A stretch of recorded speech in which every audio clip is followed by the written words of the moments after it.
मी आपले सर्वांचे वेदश्री ज्योतिष मार्गदर्शन या चॅनलमध्ये स्वागत करतो। आपण या व्हिडिओमध्ये पाहणार आहोत की ग्रह, त्यांची रत्ने व कोणत्या राशीचा स्वामी हा कोणता ग्रह आहे आणि त्यांचे रत्न कोणते आहेत आणि त्या रत्नाचे लाभ कशा प्रकारे आपल्याला मिळू शकतात, हे सर्व काही आपण या व्हिडिओमध्ये पाहणार आहोत।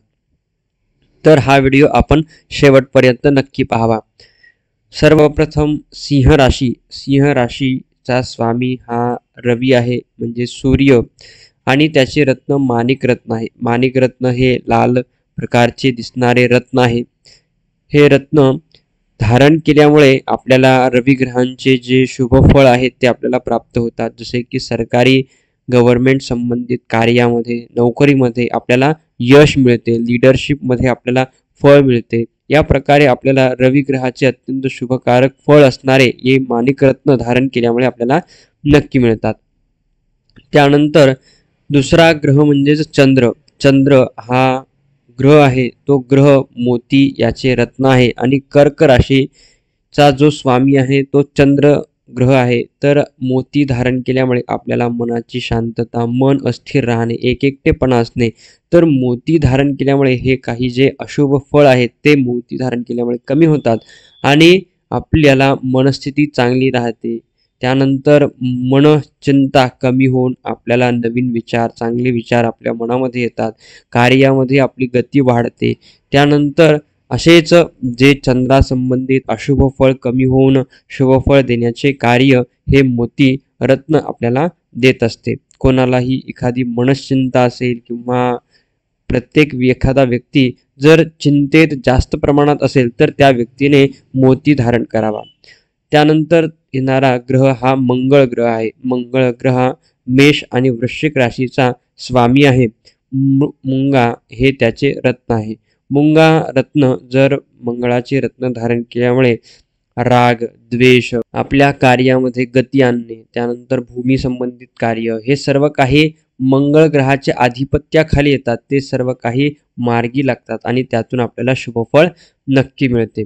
त्यानंतर येणारा ग्रह आहे बुध ग्रह। बुध ग्रह हा मिथुन आणि कन्या राशीचा स्वामी आहे। याचे रत्न पन्ना किंवा यालाच पाचू असे म्हणतात। हा हिरव्या कलरचा रत्न आहे।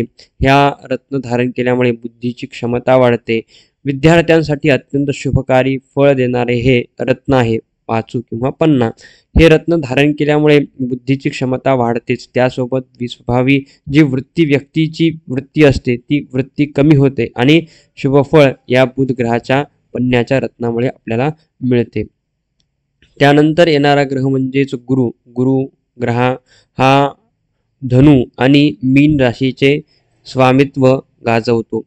या गुरु ग्रहाचा पुष्कराज हा रत्न आहे आणि हे रत्न धारण केल्यामुळे गुरु ज्ञानामध्ये वृद्धी करणारा, लीडरशिप, मोठे कार्य करण्यासाठी आपल्याला प्रवृत्त करणारा ग्रह आहे। तर हे सर्व काही या गुरुच्या रत्नामुळे आपल्याला पुष्कराज धारण केल्यामुळे शुभफळ मिळते।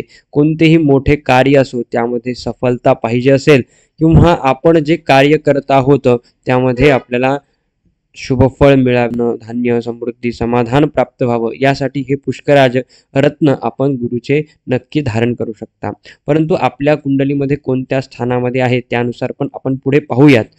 शुक्र हा वृषभ आणि तुळ राशीचे स्वामित्व गाजवतो। हिरा आणि पांढरा पुष्कराज आपण रत्न धारण करू शकता। पांढऱ्या कलरचं जो रत्न आहे, हिरा किंवा पांढरा पुष्कराज आपल्याला मिळेल तर तो धारण केल्यामुळे आपल्याला शुक्रासंबंधित लक्झरी लाईफ किंवा आर्ट्स आहे किंवा शुक्रासंबंधित येणारे नवीन कला आहेत, शिक्षण आहे, त्या संबंधित जर तुम्ही कार्य करत असाल तर हा पांढरा पुष्कराज आणि हिरा आपल्याला अत्यंत शुभकारी फळ देतो। आणि हाच जर शुक्र जर अत्यंत शुभकारी स्थानामध्ये बसलेला असेल आणि तुम्ही हिरा किंवा पांढरा पुष्कराज धारण केला तर अत्यंत शुभकारी लक्झरी लाईफ, त्यासोबतच धन, धान्य, समृद्धी आणि सुख समृद्धी नक्की देणारे हे रत्न आपल्या जीवनामध्ये ठरू शकेल।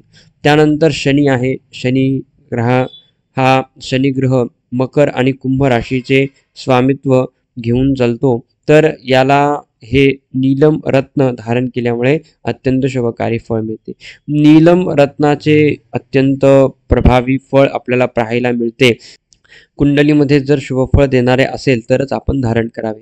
त्यानंतर गोमेद आणि लसुन्या जे राहू आणि केतूचे रत्न आहेत तर ते धारण आपल्याला करता येतील. गोमेद हा राहूचे रत्न आहे आणि लसुन्या ह्या केतूचे रत्न आहे. राहू आणि केतू यांना दोघांनाही स्वराशी नाहीये. ते ज्या राशीमध्ये असतात तीच त्यांचे स्वामित्व घेऊन चालत असतात. तर त्यामुळे आपण ज्या राशीमध्ये आहेत त्यांचे आपण स्वामित्व मानतो. त्यानंतर राहू आणि केतू हे रत्न धारण करण्यासाठी आपण हे अत्यंत शुभकारी फळ देणारे ठरू शकते. परंतु जर कुंडलीमध्ये अशी कोणती द्विधा स्थिती किंवा राहू आणि केतू जर अशुभ बनवत असतील तर हे रत्न धारण करू नये. परंतु असेल किंवा राहू आणि केतू अत्यंत शुभकारी स्थितीमध्ये परंतु कमी डिग्रीवर असतील तर हे रत्न धारण केल्यानंतर अत्यंत शुभकारी फळ आपल्याला मिळू शकते. या प्रकारे हे नवग्रह आणि त्यांच्या स्वामी आणि त्यांचे रत्न आपण या ठिकाणी पाहिलेले आहेत. तर त्यांचे फळेही आपण इथे कमी वेळामध्ये पाहिलेली आहेत. तर हे नवग्रह आपल्या कुंडलीमध्ये कोणत्या स्थानामध्ये आहेत, जसे की प्रथम स्थानामध्ये, द्वितीय स्थानामध्ये, तृतीय स्थानामध्ये, चतुर्थ स्थानामध्ये, पंचम स्थानामध्ये, षष्ठम स्थानामध्ये, सप्तम, अष्टम, नवम, दशम, एकादश आणि द्वादश ही 12 स्थाने आहेत. या 12 स्थानामध्ये कोणत्या स्थानामध्ये रवी, चंद्र, मंगळ, बुध, गुरु, शुक्र, शनी, राहू आणि केतू आहेत. जर 6, 8 आणि 12 या स्थानामध्ये असणारे ग्रह किंवा या स्थानाशी संपर्क असणाऱ्या राशी म्हणजे सिंह राशी षष्ठम स्थानामध्ये बसलेली आणि रवी जो ग्रह आहे तो जर अष्टम स्थानामध्ये बसलेला असेल तर आपण त्या ठिकाणी माणिक रत्न सहसा धारण करू नये. कारण की तो फळ देणारे कोणते तर षष्ठम स्थानामध्ये 5वी राशी सिंह राशी आणि अष्टम स्थानामध्ये स्वस्थानी बसलेला आहे. तर आपण रिपुस्थान आणि मृत्यूस्थानामध्ये असणारे फळ ॲक्टिव्ह करतो. त्यामुळे आपण हे माणिक रत्न धारण करू नये. अशा प्रकारे प्रत्येक ग्रहांचे आपण पाहिल्यानंतर तुम्हाला समजेल की कोणते रत्न धारण करावे आणि कोणते रत्न धारण करू नये. सहसा 6 आणि 8 आणि 12 या स्थानामध्ये असणारे जे ग्रह आहेत किंवा या स्थानामध्ये असणाऱ्या राशी आहेत त्यांचे प्रभुत्व पाहून आणि बलवत्ता पाहून त्या ग्रहाचे रत्न आपण धारण करू नये. जर कमी बलवत्ता असेल किंवा कमी अशुभ फळ देणारे ग्रह असतील तर त्यांचे रत्न आपल्याला धारण करता येईल. जरी ते 6, 8, 12 मध्ये बसलेले असतील परंतु त्याचे प्रभाव पाहूनच आपण धारण करावेत. या प्रकारे आपण या व्हिडिओमध्ये पाहिले आहेत की नवग्रह, त्यांच्या राशी आणि त्यानुसार रत्न कोणते कोणते आहेत, कशा प्रकारे धारण करायचे ते आपण येणाऱ्या पुढच्या व्हिडिओमध्ये नक्कीच पाहूत. असेच व्हिडिओ पाहण्यासाठी आपण या चॅनलला सबस्क्राईब, शेअर आणि लाईक करावे. धन्यवाद.